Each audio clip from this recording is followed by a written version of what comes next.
और अब ये क्वेश्चन नंबर 1 से जल्दी से शुरू करते हैं एंड आसान से क्वेश्चन से। लास्ट टाइम कॉन्फ़िगरेशन वगैरह सारी मैंने समझा दी थी, तो ये बस उसी से रिलेटेड सवाल है। अब क्वेश्चन नंबर 1 में क्या पूछ रहा है, what is the primary source of an atom's mass. तो क्या एटॉमिक मास किसका सम होता है? Proton and neutron. गुड, तो यहाँ पे आंसर क्या हो जाएगा? Option B. ओके। फिर हमारे पास अगर बोले कि प्रोटॉन ओनली, तो फिर एटॉमिक नंबर की बात हो रही है, ठीक है। अच्छा, विच सब atomic particle has a negative charge. Electron. Electron का नेगेटिव चार्ज होता है।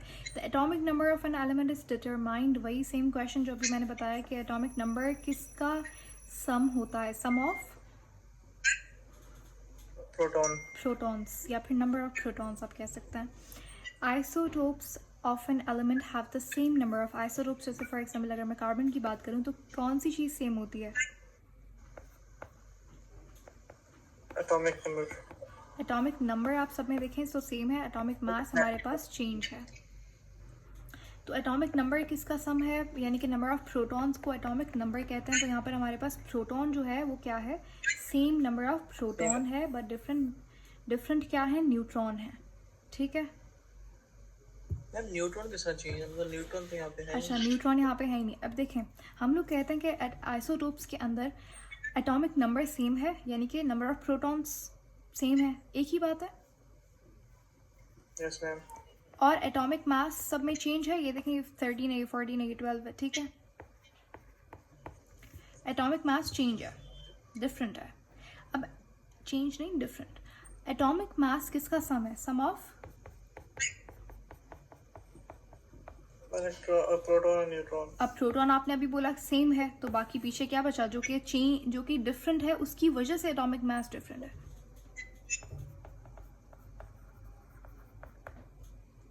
Get it? Yes ma'am. Tissue get it? तो हमारे पास इस तरीके से न्यूट्रॉन आंसर है। Question number 5, what is the maximum number of electrons that can occupy the first energy level. आपके पास यहाँ पे एनर्जी लेवल के अंदर, यानी कि शेल के अंदर कितने नंबर ऑफ इलेक्ट्रॉन्स आएंगे मैक्सिमम एक शेल के अंदर? अगर तो वो हाँ जी 2। अब ये फॉर्मूला आप यूज़ कर सकते हैं 2n²। जब हमारे पास n इज इक्वल टू 1 है तो ये क्या हो जाएगा, कितने मैक्सिमम इलेक्ट्रॉन्स आ सकते हैं, 2, ठीक है। और फर्स्ट शेल यानी कि फर्स्ट एनर्जी लेवल को हम क्या कहते हैं, K shell. Question number 6, which scientist propose the planetary model of an atom. Planetary atom model जो है वो कहलाता है, ऑल्सो नोन एज, क्या कहलाता है, सोलर सिस्टम मॉडल। किसके एटॉमिक मॉडल को सोलर सिस्टम मॉडल भी कहा जाता है? देखिए, प्लम पुडिंग मॉडल जो है अगर आप देखें तो वो किसका था, जे थॉमसन का था। जे थॉमसन ने कौन सा दिया, प्लम पुडिंग मॉडल दिया। और ये सोलर सिस्टम मॉडल किसका था, रदरफोर्ड का, ठीक है। सोलर सिस्टम क्यों बोलते हैं इसको, क्योंकि बीच में क्या है, जैसे सूरज होता है सोलर सिस्टम के अंदर बीच में, तो उस तरीके से बीच में क्या है, न्यूक्लियस है, उसके अराउंड प्लैनेट्स रोटेट करते हैं। तो क्या कर रहे हैं, इलेक्ट्रॉन्स उसके अराउंड रोटेट कर रहे हैं, तो इसीलिए इसको सोलर सिस्टम मॉडल नाम दे दिया। 7, the mass number of an atom is the sum of The mass number of an atom is the sum of proton and neutron. ठीक है। Which of the following particles has the smallest mass, सबसे कम मास किसका होगा, electron का। Electron का, ठीक है। 9.11 multiplied by 10 raised to power 31 kg का मास होता है। न्यूट्रॉन का कितना होता है, 1.76 multiplied by 10 raised to power -27 kg। Proton का कितना होता है, 1.67 multiplied by 10 raised to power -27 kg, ठीक है। अल्फा पार्टिकल की न्यूक्लियस का मास कितना होता है, न्यूक्लियस का मास उतना होगा जितना उसके अंदर प्रोटॉन और न्यूट्रॉन टोटल है, ठीक है, उसको सम कर देंगे। अच्छा, अल्फा पार्टिकल का मास कितना होता है, अल्फा पार्टिकल का मास होता है 2 हाइड्रोजन। जब देखें तो हाइड्रोजन नहीं, हीलियम। जो हीलियम का न्यूक्लियस होता है, जितना उसका चार्ज होगा, कितना चार्ज होता है हीलियम के न्यूक्लियस पे, +2, तो अल्फा पार्टिकल का जो चार्ज होता है वो हीलियम की न्यूक्लियस के बराबर होता है, जो कि +2 होगा, और उसका मास जो है जो कि 4 टाइम्स होता है, ठीक है। तो 4 times the mass of nucleus of helium atom, वो मास होगा अल्फा पार्टिकल का।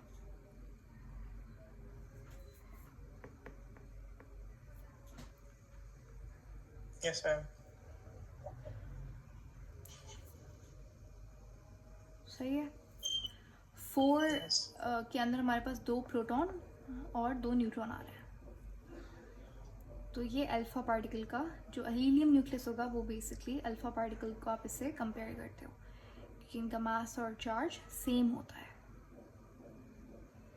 क्वेश्चन नंबर 9 है, what is the electronic configuration of sodium atom. Electronic configuration आप कैसे निकालेंगे? School, public school, Deviant public school, Fazul Deviant public school, public school. अब यहाँ पे आप किसी भी अपनी ट्रिक की वजह से मदद ले सकते हैं, इसको याद कर सकते हैं। इलेक्ट्रॉनिक कॉन्फ़िगरेशन करने के लिए मैंने आपको बता दिया था लास्ट, उसमें आप ऑफकोर्स आपने बहुत सारी अपनी एडिशंस किए हैं यहाँ पे। एनीवेज, तो ये हमारे पास इलेक्ट्रॉनिक, अब नंबरिंग कर लेते हैं हम यहाँ पे। 1 2 3 4 5 6 7 8. ठीक है, अब जो P होगा वो 1 नहीं होगा, वो 2 होगा, Yes ma'am. और ये इस तरीके से 3 हो जाएगा। ठीक है, अब ये वाला जो लाइन होती है वो दोबारा से लिखी जाती है, बट अब सोडियम बहुत छोटा सा एटम है तो यहाँ पे हमारी इन ऑर्बिटल्स की ज़रूरत ही नहीं पड़ेगी। अच्छा, वो कह रहा है सोडियम की इलेक्ट्रॉनिक कॉन्फ़िगरेशन करनी है। इलेक्ट्रॉनिक कॉन्फ़िगरेशन के लिए आपको क्या चाहिए? एटॉमिक नंबर चाहिए होता है। एटॉमिक नंबर उसने लिख के दिया है हमें। क्यों हमें एटॉमिक नंबर चाहिए होता है? क्योंकि एटॉमिक नंबर क्या है? प्रोटॉन का नंबर है, और नंबर ऑफ प्रोटॉन्स इक्वल होता है नंबर ऑफ इलेक्ट्रॉन्स के। Yes ma'am. तो क्या चाहिए होता है इलेक्ट्रॉनिक कॉन्फ़िगरेशन के लिए? नंबर ऑफ इलेक्ट्रॉन्स, जो कि हमें एटॉमिक नंबर से पता लग जाता है अगर तो एटम न्यूट्रल है। अब देखें, हमारे पास यहाँ पर S के अंदर कितने इलेक्ट्रॉन्स आएंगे? 2 Yes. तो यहाँ पे कितने? 6 आ जाएंगे। यहाँ पे कितने? S में कितने इलेक्ट्रॉन्स हैं? आपने मेरे नोट्स लिखे थे ना, मैंने ये वाले 2 क्वेश्चन मैंने छोड़े थे। मुझे ये समझ नहीं आई थी कि किस तरह 6 आएंगे इसमें, जबकि P यहाँ पे 3P है, 2P है।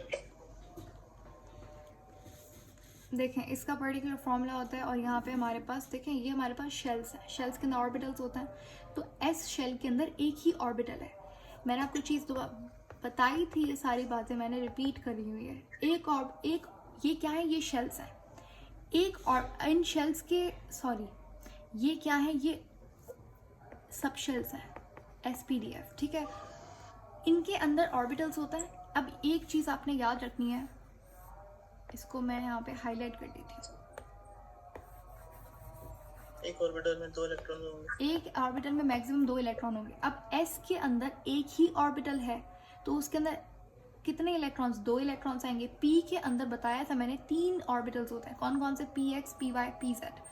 तो उसके अंदर कितने इलेक्ट्रॉन्स हुए? 6 हुए। 3 ऑर्बिटल्स हैं, हर ऑर्बिटल में 2 इलेक्ट्रॉन, 3 2 6। इसी तरीके से D का हो जाएगा। D में कितने ऑर्बिटल्स होते हैं? 5। कितने इलेक्ट्रॉन्स आएंगे मैक्सिमम? 10। समझ आया? और F में 14। F में हमारे पास 7 ऑर्बिटल्स होते हैं, और मैक्सिमम इलेक्ट्रॉन कितने आते हैं? 14। ओके, तो यहाँ पे आप बताएं कौन सा ऑप्शन सही होगा। ये मैंने कॉन्फ़िगरेशन भी कर दी है। अच्छा जी, कॉन्फ़िगरेशन सही की है मैंने? मुझे नहीं लग रहा सही की है। 1 2 2 3 4। यस मैम, आपने 2 3 4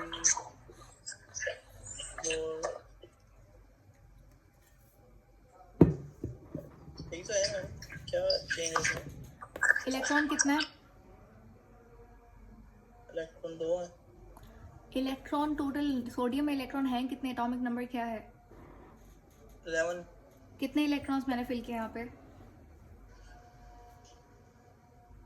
आपने 6 और 2 8 8 हैं। फिर ये क्या कर रहा है यहाँ पे? कौन? 6 + 2 is equal to 8। Yes ma'am, 9 10 11 3 रहते हैं।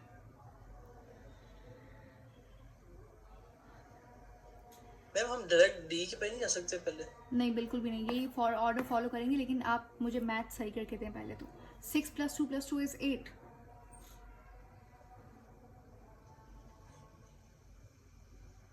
तो मैम अगर मैक्सिमम 6 सकते हैं तो हम नहीं, या इसको सिंपल सी बात है, इलेक्ट्रॉनिक कॉन्फ़िगरेशन आप देखें, इलेक्ट्रॉन 11 हैं, हमने कितने इलेक्ट्रॉन फिल किए हैं? 6 + 2 कितने हुए? 8 + 2 कितने हुए? 10 इलेक्ट्रॉन हुए। 11 इलेक्ट्रॉन है, कोई मैंने कम है? 10 फिल किए हैं, एक कम है, तो यहाँ पर इतनी देर से मैं क्या पूछ रही हूँ? यहाँ पे एक इलेक्ट्रॉन आएगा इसमें? यस मैम आएगा। तो 8 कैसे हुए इलेक्ट्रॉन, मुझे समझाइए प्लीज। मैम मैंने 1s नहीं काउंट किया था। तो वो क्या मतलब नहीं काउंट करेंगे? नहीं करेंगे, मैंने नहीं किया था।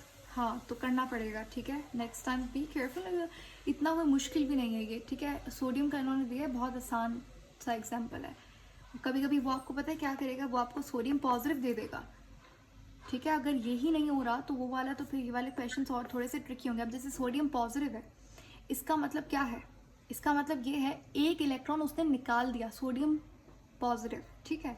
तो यानी कि कितने, सोडियम पॉजिटिव में कितने इलेक्ट्रॉन्स होंगे? 10। Very good. तो आप 10 की कॉन्फ़िगरेशन करेंगे। तो ये आपको चीज़ें सारी ध्यान में रखनी है, मुश्किल बात नहीं है, थोड़ा सा दिमाग चलाना है। अब बताएं कौन सा ऑप्शन सही है यहाँ पे? 281।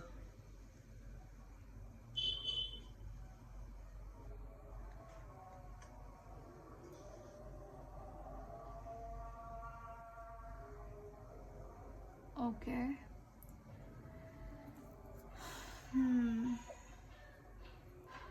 तो यहाँ पर हमारे पास मैम अगर ये जो ऑप्शन ए है इसको हम सम कर रहे हैं 281, 281 तो 11 बनता है। अब मैं ठीक आपको है, समझाती हूँ यहाँ पे क्या हो रहा है। एक सेकेंड। ये जो हमने इलेक्ट्रॉनिक कॉन्फ़िगरेशन किया, असल में यही इलेक्ट्रॉनिक कॉन्फ़िगरेशन होती है, ये सब शेल वाली कॉन्फ़िगरेशन होती है, ठीक है, जो आपसे जनरली पूछा आता है। अब इन्होंने यहाँ पे क्या किया है, इन्होंने यहाँ पे हमारे पास शेल्स के हिसाब से, ये सब शेल वाली है, इन्होंने हमें शेल्स के हिसाब से पूछी है इलेक्ट्रॉनिक कॉन्फ़िगरेशन। यानी कि ये सोडियम है, ये सोडियम का न्यूक्लियस हमने बना दिया यहाँ पे। ये पहला शेल जो कि के है, ये दूसरा शेल और ये तीसरा शेल। 3 शेल्स होता है सोडियम में। पहले शेल में कितने इलेक्ट्रॉन्स आएंगे? 2 आ गए। दूसरे शेल में कितने इलेक्ट्रॉन्स आते हैं मैक्सिमम? देखें ये अब देख, आप वही मिस्टेक कर रहे हैं, दिमाग चलाएं। 6 किस में आता है? सब शेल में। मैं शेल्स की बात कर रही हूँ। शेल्स में मैक्सिमम नंबर ऑफ इलेक्ट्रॉन कैसे निकालेंगे? 2n² वाला फॉर्मूला अप्लाई करेंगे। ये के है, ये एल है, ये एम है, वो SPDF है, वो सब शेल्स हैं, ये शेल्स हैं। शेल्स के अंदर सब शेल होता है, बिल्कुल सही। 8 आएंगे मैक्सिमम।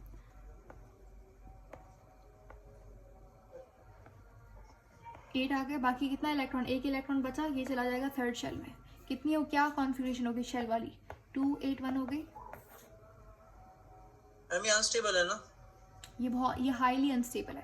जब ये देता है अपना ये वाला इलेक्ट्रॉन, तो इसका ऑक्टेट कंप्लीट हो जाएगा। तो यानी कि sodium positive is highly stable, लेकिन सोडियम जो है वो अनस्टेबल होता है।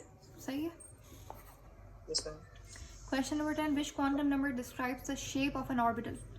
शेप ऑफ एन ऑर्बिटल कौन बताता है?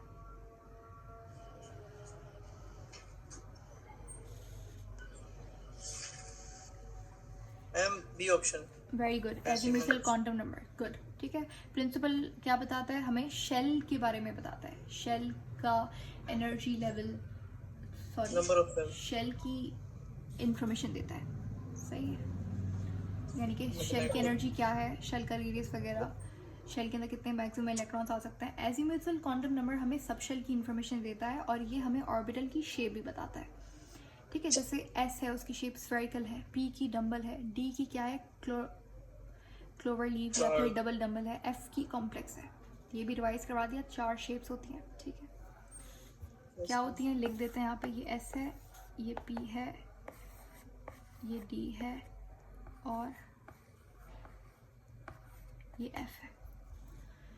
अच्छा जी, मैग्नेटिक क्वांटम नंबर हमें बताता है ओरिएंटेशन किसकी, ऑर्बिटल की। स्पिन क्वांटम नंबर हमें क्या बताता है, हमें स्पिन रोटेशन बताता है इलेक्ट्रॉन की, किसमें, ऑर्बिटल में। देखें 2 इलेक्ट्रॉन है, याद रखिएगा ये जो 2 इलेक्ट्रॉन होता है ना ये एंटी डायरेक्शन में मूव करता है। एक क्लॉकवाइज है, दूसरा एंटी क्लॉकवाइज है। ये जो मैंने ये बनाई है ना, ये इलेक्ट्रॉन को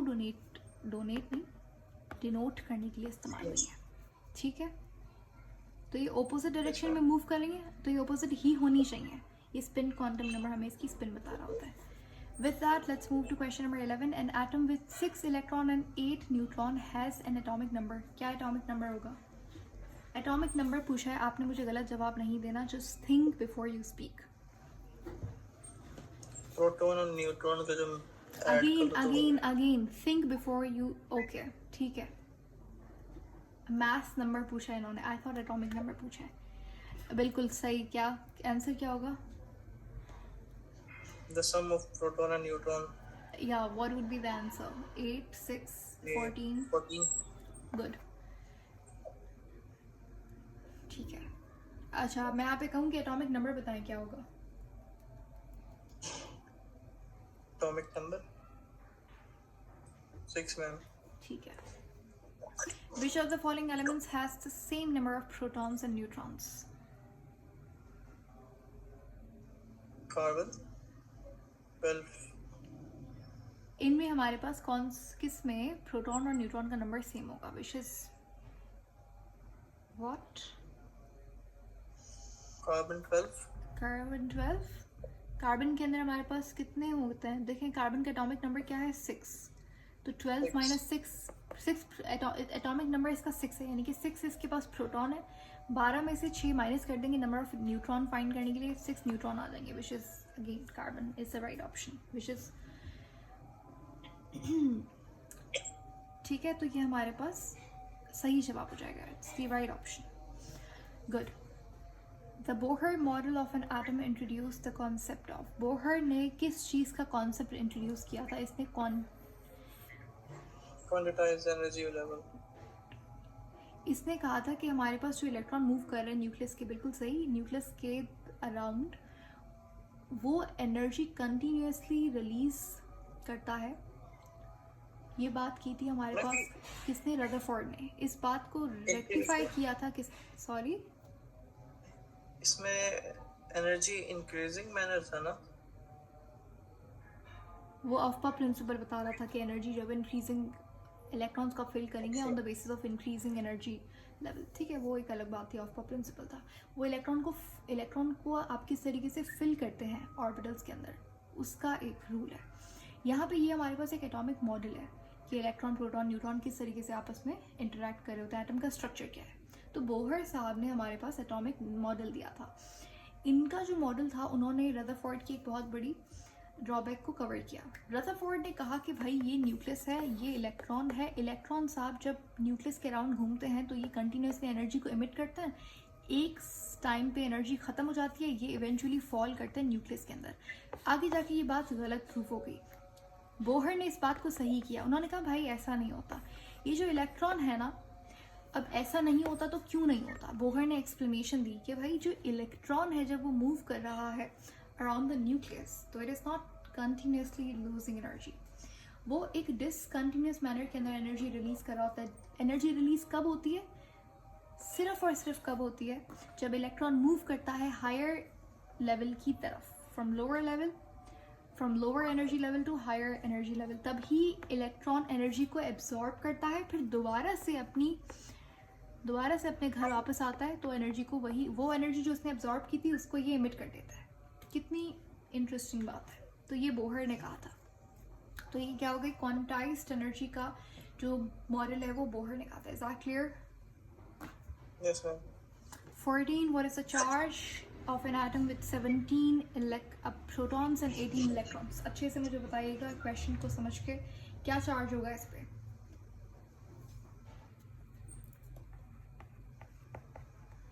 जब हम कहते हैं न्यूट्रल एटम का मतलब क्या है कि कितना होना चाहिए मैम?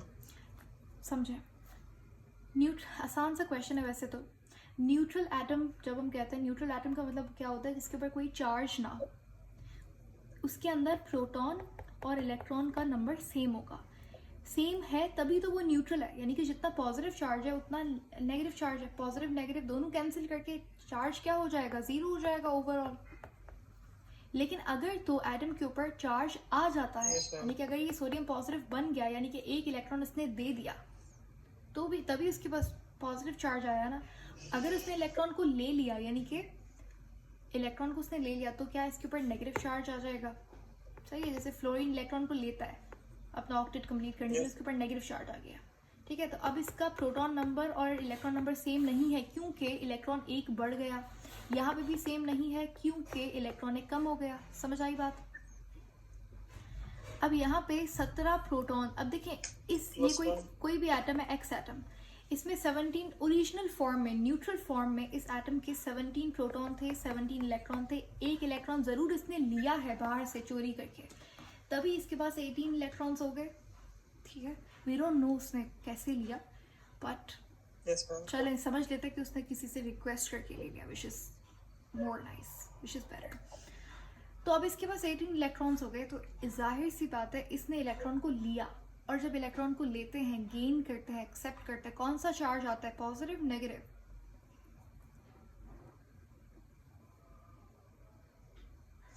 एक्सेप्ट जो करते हो नेगेटिव, नेगेटिव डोनेट करते हो तो पॉजिटिव। इतनी मुश्किल सवाल था ये,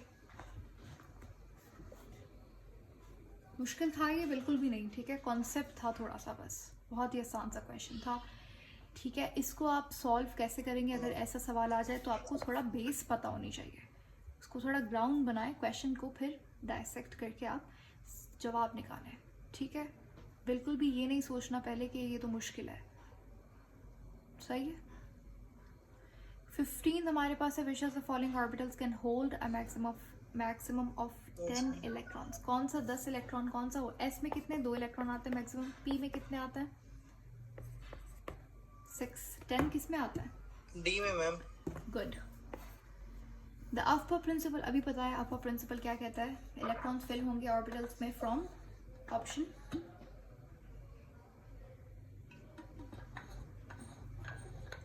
कौन सा ऑप्शन सही हो जाएगा।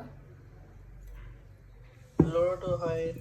अभी आपने मुझसे यहाँ पे पूछा था ये क्वेश्चन, ठीक है। तो बी ऑप्शन मैम। हमारे पास from lower shell to higher, from lower orbital या energy level to higher energy level, which element has electron configuration, electronic configuration. ये किसकी इलेक्ट्रॉनिक कॉन्फ़िगरेशन है, कितने इसमें इलेक्ट्रॉन से आप ऐड करें, फिर देखिए किसका एटॉमिक नंबर बनता है। वो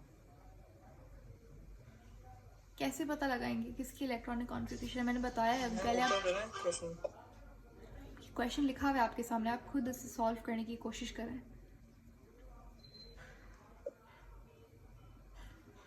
इलेक्ट्रॉनिक कॉन्फ़िगरेशन, ये इलेक्ट्रॉनिक कॉन्फ़िगरेशन किसकी होगी, कैसे पता लगाएंगे।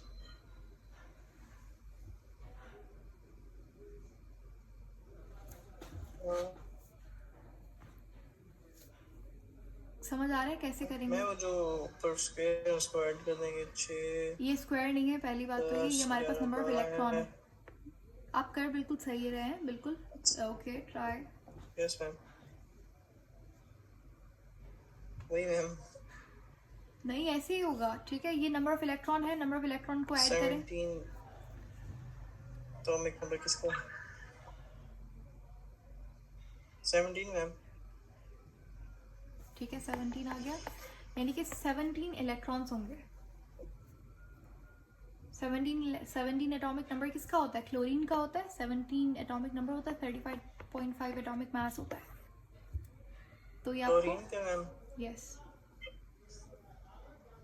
Yes ma'am. What is the main difference in Rutherford and Bohr's atomic model? अभी मैंने ऊपर बताया था कि रदरफोर्ड ने क्या कहा, उन्होंने कहा कि इलेक्ट्रॉन कंटिन्यूसली एनर्जी इमिट करेगा, लेकिन रदरफोर्ड ने कहा कि रदरफोर्ड ने कहा कि कंटिन्यूसली एनर्जी इमिट करेगा, जो कि गलत था, ड्रॉबैक था उनके मॉडल का। बोहर आए, उन्होंने कहा कि भाई क्वांटाइज्ड एनर्जी लेवल्स होती हैं, जो कि रदरफोर्ड ने ये बात नहीं की थी। तो कौन सा ऑप्शन सही होगा यहाँ पर?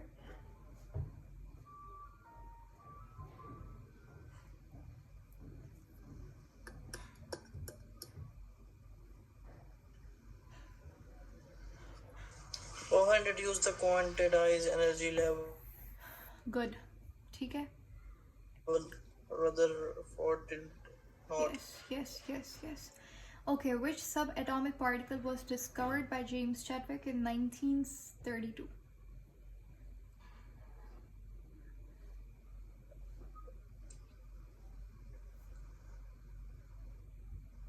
क्या होगा इसका जवाब? जेम्स चैडविक ने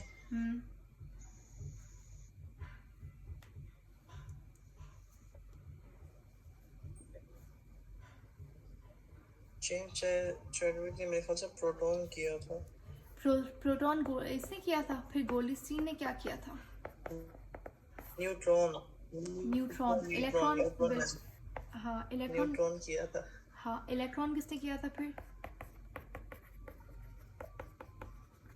जे थॉमसन ने।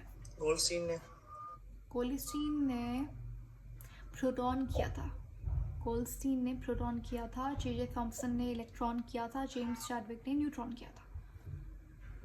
Okay, the maximum number of protons in the third energy level कितने होते हैं? मैम इलेक्ट्रॉन तो जी 2।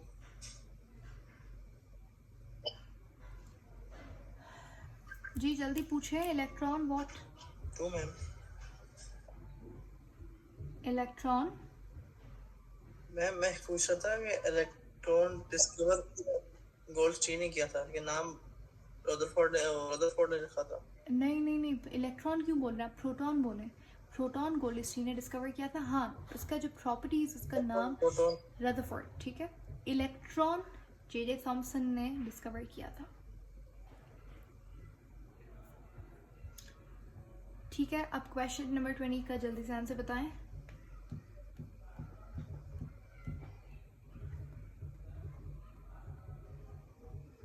क्वेश्चन की तरह है।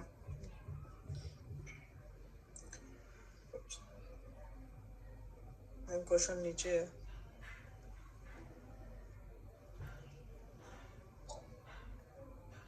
I don't know, I've scrolled down, लेकिन can you see it now?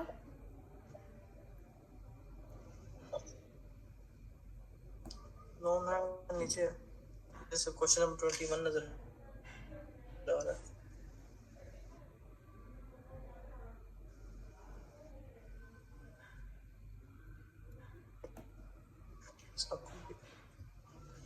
Question number 20 नजर आ रहा है आपको?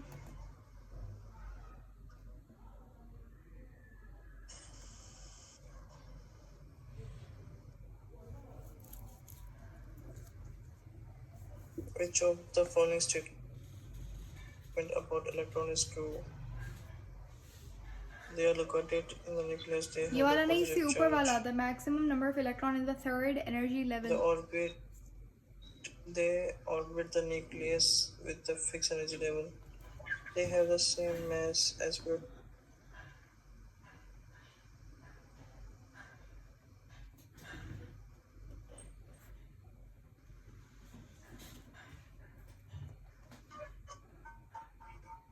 The maximum number of electron in a third energy level.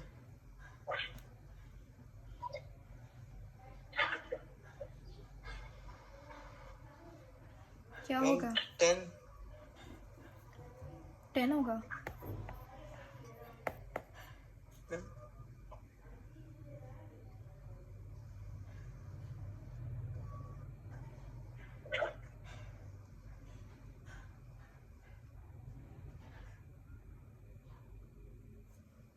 Yes ma'am, 10. Good. 21 है हमारे पास। Which of the following statements about Hello. electron is true?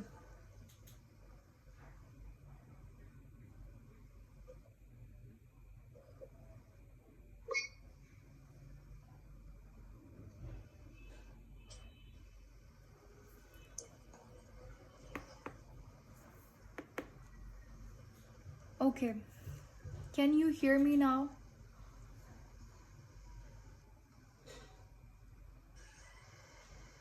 Yes ma'am चलें, अब question आ number रही है, बस पहले नहीं आ रही थी. ठीक है. तो अगर 21 बताएं, which of the following statements about electron is true?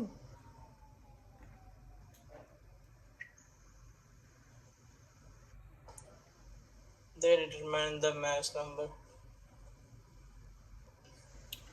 Located in the nucleus? No. Have a positive charge? No. They orbit the nucleus in fixed energy levels, which is right. ठीक है.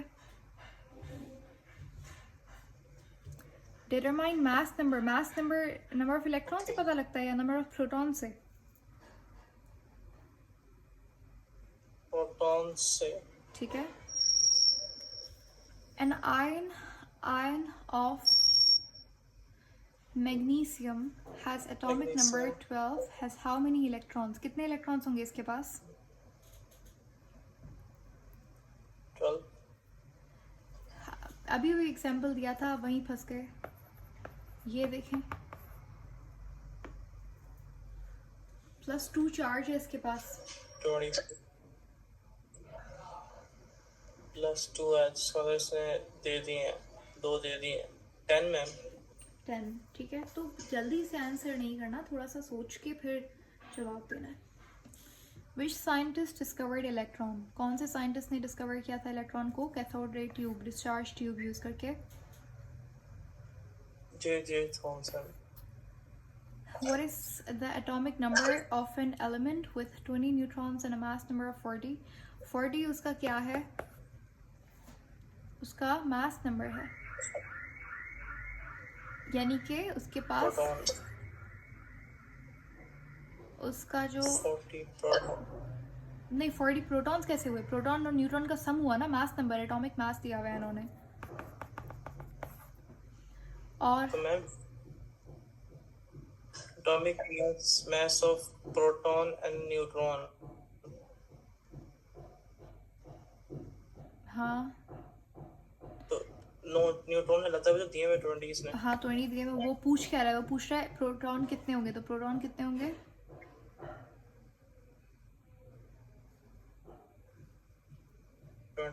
20 होंगे. ठीक है. और ये किसकी बात कर रहे हैं? कौन सा एलिमेंट है ये? Calcium. Calcium. 20 atomic number, 40 atomic mass. 25 the Pauli exclusive principle. ये हमने कल जो है वो किया था क्वेश्चन. नाइस. ठीक है. ये क्वेश्चन मैंने वहाँ पे करेक्ट करवा दिया है आपको. ये आपने ध्यान रखना है. वहाँ पे हमने हुंस रूल कर लिया था, माय बैड. ये लेकिन यहाँ पे आंसर क्या होगा? Pauli exclusive principle. ये बताता है कि no two electrons in an atom can have same 4 quantum number. ठीक है. Yes ma'am. Okay, which of the following elements in an isotope of hydrogen is an isotope of hydrogen? देखिए, हमारे पास hydrogen के 3 isotopes होते हैं. ठीक है. 3 नाम है उसके. ये H2O.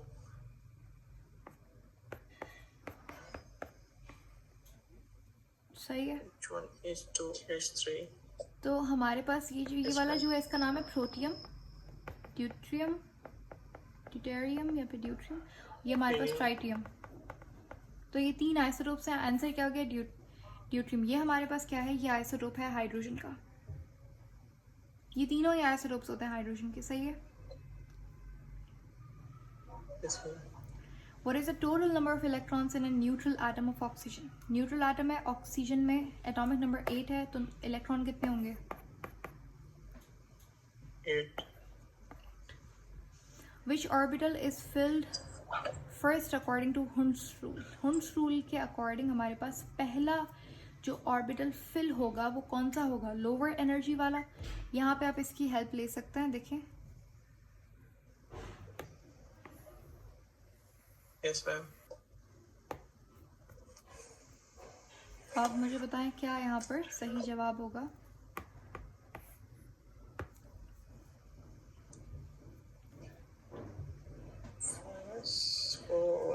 Four S and 3.